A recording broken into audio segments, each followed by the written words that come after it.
You wake up and you did not set an alarm. Your phone buzzes once, and you freeze. $41 just landed in your account. Not from his job. Not from a side hustle either. This money came from something he owns. 5 years ago, he set 3 alarms every night, and he hated Mondays. He never believed a morning like this could exist. He did not get rich. He just hit a number. One number that quietly covers his rent, his groceries, and his gas. The entire life he used to fund with his hours. Stage 1, $10,000. Ethan starts with $10,000. And he is only 26. 2 years of skipping the new phone, driving the old car, and eating at home on Fridays got him here. $10,000 sitting there, doing nothing. Most people would buy a vacation, a watch, or a couch they never needed, but Ethan opens a brokerage app instead. He buys a boring fund nobody has heard of. At 4%, that $10,000 pays $400 a year, enough for Netflix, Spotify, and his phone bill every month. It sounds small, but it is the first dollar that was never traded for time. Every dollar before came from hours at a desk, hours in traffic, and hours in meetings he never needed. This $400 came from nothing. He slept, and it paid him anyway. At lunch, Derek sees the ticker on Ethan's screen and laughs. $400 a year, that's barely a dinner, Derek says. Ethan says nothing and closes his laptop. Derek spends his whole week's pay on a watch he will trade in next year. The next month, Ethan clicks reinvest instead of spending it. Nobody sees it, and nobody needs to. Ethan is 29 now, and 3 years have quietly passed. Stage 2, $50,000. $50,000 now sits in that same boring fund. It pays $2,000 a year, covering his electric bill, his internet, and a weekend in Miami. Every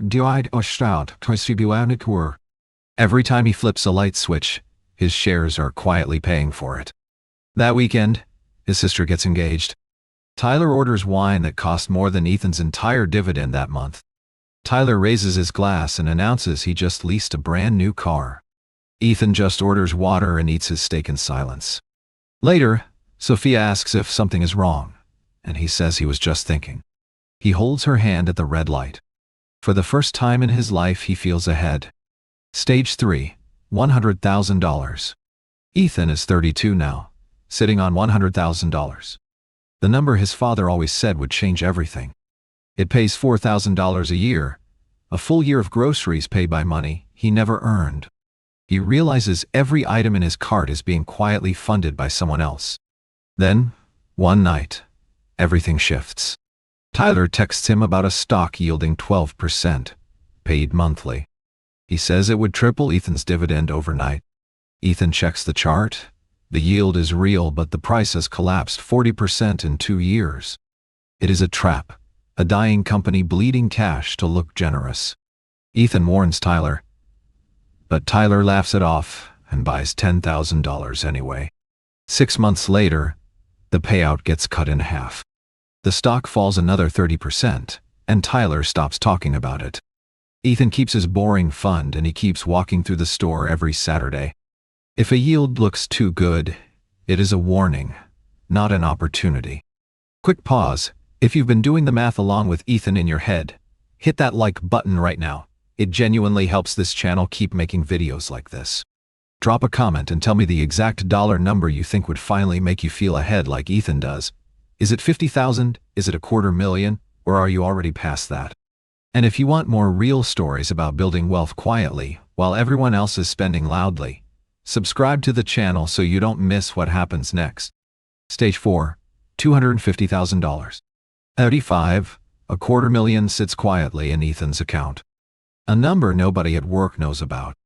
It pays $10,000 a year, covering his car payment, his insurance, and every mile he drives.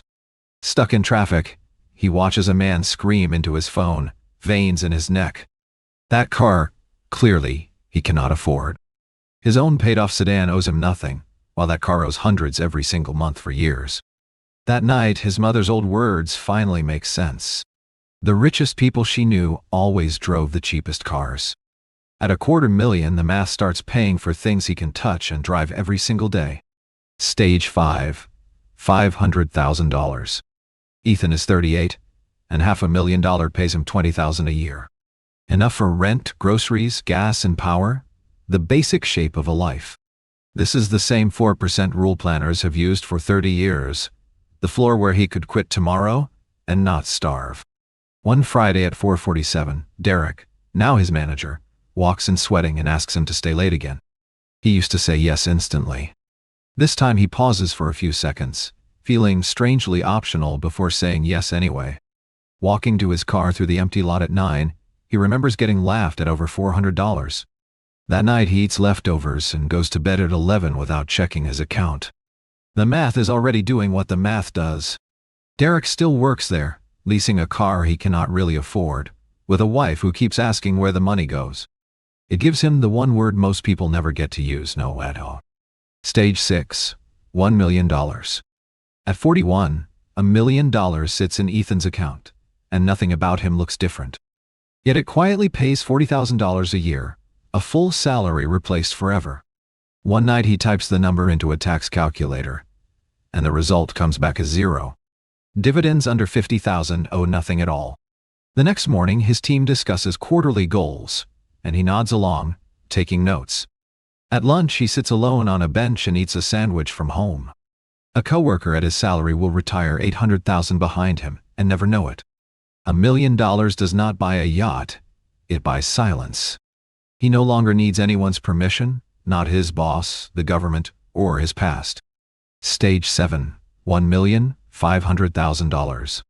At 44, $1.5 million pays Ethan $60,000 a year without touching the principal. More than most retirees actually spend. That morning a headline claims Americans now need $1.46 million to retire comfortably. He already has more. He sits at the kitchen window, watching the street fill with people running late for things. He thinks back to the 26-year-old who first clicked reinvest. That kid grew up. He opens his laptop, writes one short email to his boss, and hits send. He feels the same quiet certainty he felt the morning $41 first appeared. It took one decision made years ago, and never broken. The decision to stay patient. While everyone else worked for money, he taught his money to work for him. Now he owns his mornings forever.